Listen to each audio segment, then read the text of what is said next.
So about a year ago, I recorded a review of the Olympus OMD EM-5, but I have one big issue with that review, is I didn't mention once whether or not it is a good video camera. So I'm out today, recording some B-roll, recording some A-roll, and seeing how it performs as a video camera, and whether or not it could be one that I could use for personal work or for professional work. So let's see how we go. Immediately, we need to manage expectations.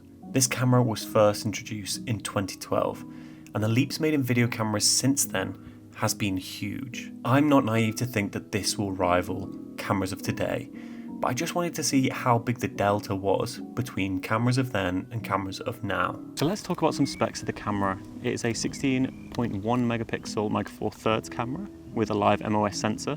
Now apparently that sensor uses very little energy, which should mean that it will last for longer, which is always a good thing. It's also weather sealed, so if you get a bit of water on it or if you get some dust on it, it's probably not going to break it, which is always a plus. So one issue I found whilst trying to use this as a video camera, especially when you're trying to film yourself, is the screen at the back. One, it's not the brightest, especially in harsh sunlight, but more importantly, it's the way the screen folds out. It only folds out about 90 degrees backwards, which is fine when you're taking pictures because you can look down, but when you're trying to use it as a video and you're trying to frame yourself, and if you don't have someone helping you like I do now, when you don't have a screen that flips upwards or one that flips to the side, it makes it really hard to frame, or it just takes a little bit longer. So that's one consideration if you're trying to use this to film yourself. But I found that trying to get B-roll or like scenic shots, or if I'm filming someone else, it's really easy to use. The EM5 has in-body image stabilization, and for when the camera was released, that was really ahead of its time, and I found it really good for when I'm taking pictures, especially ones when I've had to reduce the shutter speed. But for video, I found it to be a little bit inconsistent. There's a few modes that you can toggle on in the menus, and I found them to be pretty unreliable. I found that when you move with the camera whilst it's in image stabilization modes, it can tend to warp quite a lot, which is really unappealing to look at and kind of renders the footage unusable. But if you are staying still and you've got a steady hand, the footage that you can get out of it is really nice. A few things this doesn't like: highlights and low lights. Doesn't like bright light and doesn't like darkness. So if you can try and avoid them, I would. So take these comments with a pinch of salt, but I think the autofocus on this camera is not very good. The focus breathing is really present in a lot of the clips that I've recorded. I think that it can't really decide on what it wants to focus on, especially if there's a harsh light in the background as well. It kind of doesn't know where to focus. The reason I said take these comments with a pinch of salt is because I've only used it with one lens, and that's the Lumix 20mm f1.7 lens.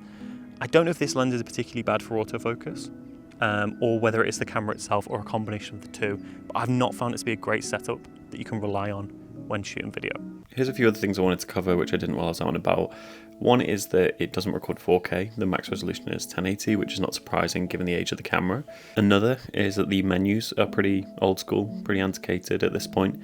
They aren't the most detailed. I found it a bit tricky to find features that on newer cameras it's a bit easier to navigate. Again, just another sign of its age, but it's not the nicest operating experience. But one of the other things I didn't cover while I was out and about, because I wanted to give a full picture of some of the problems with it, is that I did have a really good time just walking around with this camera and filming video. It was super enjoyable. It's overall a pleasant experience, and you can get some really nice results, but you just have to be really considerate with how you shoot. I think a lot of modern cameras have a lot of features which can kind of bail us out if we're a little bit sloppy, but this camera will kind of punish you for your mistakes. So would I recommend this camera for video? Yes and no. Yes, in terms of if you want to use a camera to capture holidays in a beautiful way, that can also take great images, that is compact, that is not going to be a pain or burden you when you're abroad or when you're on a trip, it's great for that. And the grainy kind of filmic style footage is really nice for that kind of old school home movie sort of thing, which is kind of making a comeback in 2026 anyway. Would I recommend it for professional work? No. Unless there was a specific case where someone wanted that kind of like nostalgic, filmy, grainy kind of footage, I don't think it's worth your time. You'll get much better results with a more modern camera, with more features, that's a little bit easier to use and that is a bit more reliable. But I would still highly recommend this camera if you want something that takes really great images and some pretty good video, if you know how to use it correctly, then you can't really go wrong with this camera, which still costs less than £400.